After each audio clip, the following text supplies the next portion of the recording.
Okay, hello, this is Victor, and in this video you will see and hear Trump trying once again to do something that he has no right to do. In this particular case, steal music from musicians, implying that they endorse him. Please watch this video.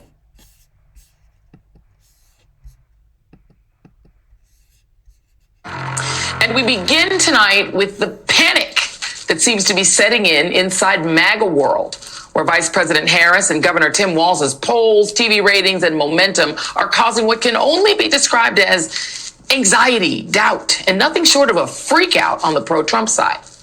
It is so grim over there. Senator Lindsey Graham spent part of his weekend interview with CNN's Jake Tapper arguing that joy itself isn't real.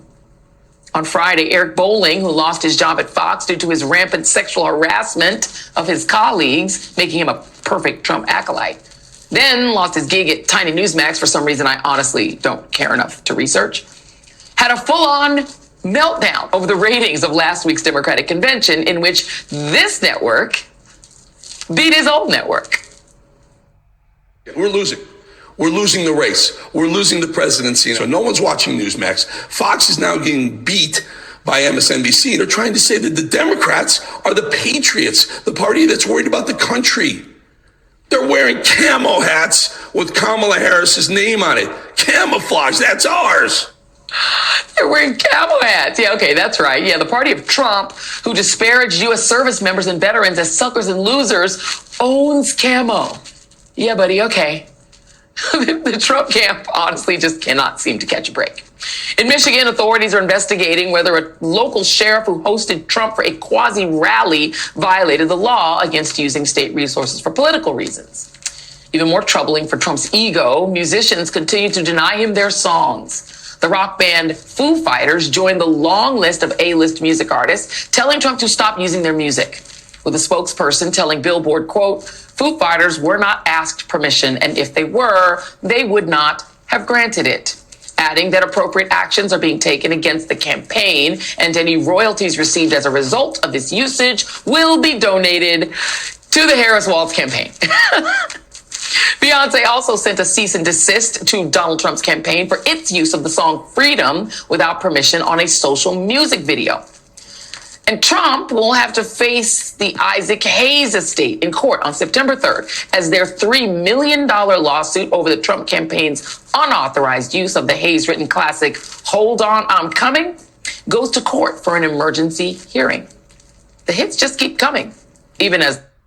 See, now these are three examples, I believe, of how Trump continues to try to do things that he wants to do that he has no right to do, cannot legally do. He tries to run the country like he tried to run his business that he drove into bankruptcy, and he just can't do that. That's why he's earned a new nickname from me. I call him Meathead, like Archie Bunker's son-in-law, dead from the neck up. He's just Meathead. Trump campaign can't use any actual hits. See what I did there? MAGA is losing the culture war. Because guess what? Modern folks in the year of our Lord 2024 refuse to go back. Book banning school board candidates backed by Moms for Liberty and Ron DeSantis lost races in Florida. And in Oklahoma, some school districts are flat out rejecting the state superintendent's order that they place a Bible in every classroom and teach lessons out of it, or else face repercussions.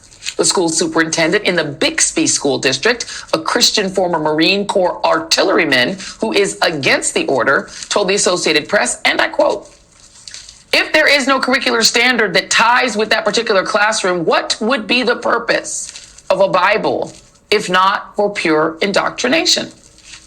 It's a solid question. Meanwhile, Trump running mate J.D. Vance continues to struggle. Here he is trying to explain away his miserable, childless cat ladies diss of millions of American women on Meet the Press on Sunday. Look, I regret certainly that a lot of people took it the wrong way, and I certainly regret that the DNC and Kamala Harris lied about it. Do you regret what you said, Senator? Look, Kristen, I'm going to say things from time to time that people disagree with. I'm a real person. I'm going to make jokes. I'm going to say things sarcastically. I think that it's much more important for me to just be a normal human being who sometimes says things that people disagree with. I have a lot of regrets, Kristen, but making a joke 3 years ago is not at the top 10 of the list. Yeah, that wasn't good. And speaking of white male nominees withering in front of black women, Trump suggested last night that he might weasel out of the ABC debate with VP Harris, hurling complaints over fake news, blah, blah, blah. He should skip. If he's smart, the smartest thing that he can do is skip a debate with Vice President Harris, because he's not smart enough to debate her on topics that people are concerned about. He will continue to try to do his best. If he has the nerve to show up, he will try to do his best to divert the debate over to whatever he wants to, whatever idiot thing that he wants to talk about, which is usually himself. It's boring. But this is how you know that things are really bad. When Trump and Vance seem to be ditching their anti-abortion Christian right allies, with Trump posting this lie on Dime Store Twitter, and I quote, "My administration will be great for women and their reproductive rights." Trump posted that on Friday, which in his brain was opposite day. You can also chalk it up to Trump being a gaslighter, a liar, and a con. But then you have to also have Vance spinning this yarn. You also have Vance spinning this yarn again on Meet the Press. I've been talking to Republicans, including Senator Lindsey Graham just last week, who've made it very clear that if Donald Trump is elected, if you are elected, they will continue to press this point. Senator Graham said to me, "I'm going to keep saying that there should be a federal ban." If such a piece of legislation landed on Donald Trump's desk, would he veto it? I think it'd be very clear he would not support it. I mean, he said that explicitly. Yeah, I mean, if you're not supporting it as the president of the United States, you fundamentally have to veto it. So he would veto a federal abortion ban? I think he would. He said. Just because you don't support something does not mean necessarily that you will veto it. You could not support something doesn't mean that automatically it's a veto. Explicitly that he would.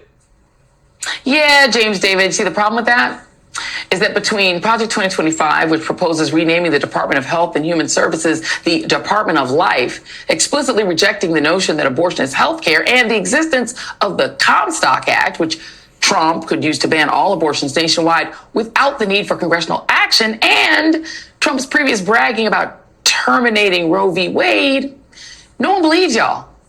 Well, that is, except for the National Review, which posted this dejected, very sad article over the weekend accusing their godhead of abandoning his forced birth followers, prompting NFL kicker and evangelical proselytizer Harrison Butker to beseech J.D. Vance to pull a Mike Pence without the hanging part and drag Trump back onto Team Gilead. Trump and Vance have clearly seen the enemy. And it is not just former President Obama, whose crowd size and other size joke apparently broke his brain last week, as did Mrs. Obama's powerful speech, which has spawned an actual hit TikTok song. No, the real enemy is Kamala Harris, who with her running mate, Coach Walz, is launching a bus tour across Georgia on Wednesday, concluding with a Thursday rally around Savannah. Trump can't seem to figure out how to deal with Kamala Harris and the voters that she and Coach Walz are attracting to their upbeat campaign, particularly women. As polling expert Tom Bonnier pointed out over the weekend, the explosion of voter registrations by women is clearly being driven by legitimate fears of how much more miserable and exhausting and deadly a second time Trump ruled America could get, particularly as compared to the prospect of an America fueled by freedom and joy. And joining me now is Tom Bonnier, political strategist and senior advisor for Target Smart. Jen Psaki, host of Inside with Jen Psaki and former press secretary in the Biden White House, and MSNBC political analyst Basil Smikle. Thank you all for being here. Tom, you have been invoked, and so I'm going to start with you. I would normally do ladies first, but I'm going to start with you, Tom. You tweeted about and prompted us to call you. You tweet, we call you. And about this explosion of women registering to vote and the resulting gender gap. Can you please explain? I'd be happy to. This really caught me by surprise because we're always looking at the registration trends. I know we're all obsessed with polling. I am too. But we know that polling doesn't tell the whole story. The more important data is that individual level data that's showing us the actions people are taking. So the question that we asked of the data was, could we see something that happened after July 21st with the candidate change? And what I saw was honestly shocking. We saw gender gaps in new registration data across the country in every state that we've looked at that has updated their file already, which is many, that were exceeding the post-Dobbs gender gaps that we saw. And we know those were bigger than any that had been seen before. And so we're talking about battleground states like Michigan and North Carolina, where it's not just little differences. It's women registering at a significantly higher rate than they were prior to that, or that they were 4 years ago at the same period of time, especially younger women and women of color. And Tom, just to be clear, I mean, women tend to vote at higher rates than men. I'm right about that, correct? In general, right? And across sort of racial dynamics. So are these polling differences, are they taking into account race and gender? Because we know that black women are overwhelmingly Democrat. So if 100 black women register to vote, 95 of them are going to vote Democratic. For white women, it's much more, well, lately it's been like 47% Democratic and 52 the other way, 53 the other way. Are the dynamics of race kind of in play here in terms of these voter registrations, or can we even tell? Well, yeah, it's an important additional point to this. In a lot of these states, they have partisan registration. And so what we're seeing is that it's not just more women registering, it's more Democratic women. In states that don't have partisan registration, our teams have built partisan models. In the state of Michigan, it's plus 20 Democratic in terms of these people who are registering to vote or have registered to vote since the vice president ascended to the top of the ticket. You mentioned polling. That's a big concern here. Every pollster has to come up with a likely voter model to predict who's going to vote. Are these women included in these likely voter models? At this point, the likely answer is no. See that, Jen, I want to go to you on that, because that's the thing is that people who are getting obsessed with these polls, even though, look, my kids are texting me about polls at this point. Everyone is very much fixated on them. But it's hard to really suss out how accurate they are. I'll just read you a couple. This is New York Times Siena, the notorious, we read it a lot, although I have deep doubts about it. Women, Trump 39, women, Harris 56. Men, it's the other way around, Trump 55, 40. You look at stuff like that, or the battle. Okay, now I see they're talking about the polls, Trump versus Harris, men and women. Now, when I first heard that Harris was running for president, like I said in the previous video, initially my first thought was I'll just vote against the person I dislike the most. But now that I've researched and looked at Harris's work experience and history, I've decided I'm definitely pro-Harris. Absolutely. I would rather see Harris ascend to the presidency rather than see somebody who has a record of being a defendant in the White House. Poll Arizona, Georgia, Nevada, North Carolina. Same gender gap. Women, women Trump 40, women Harris 55, 56, 38 the other way when it comes to men. But it's very hard to look at those and not take into account which women and which men are going to vote. That's true. I mean, every polling's imperfect. Every poll is a bet on who the electorate is going to be, right? And it doesn't mean it's betting correctly on who the electorate is going to be. And what we've seen, this is why when there are polls or analysis that's comparing 2020 voters to who they are and who they're with to now, is missing 2022 when the Dobbs decision came out, and that completely enraged women across the country. So what you hear when you talk, and I know you talk to a lot of these people too, Joy, people who are running organizations like Emily's List or organizations that are focused on abortion rights and reaching these women, what they tell you is that these women are undercounted, and that we see that in special elections. We've seen that in the midterm elections, because this is an issue where it's hard for people to bet on what percentage of the electorate is going to turn out who otherwise wouldn't have.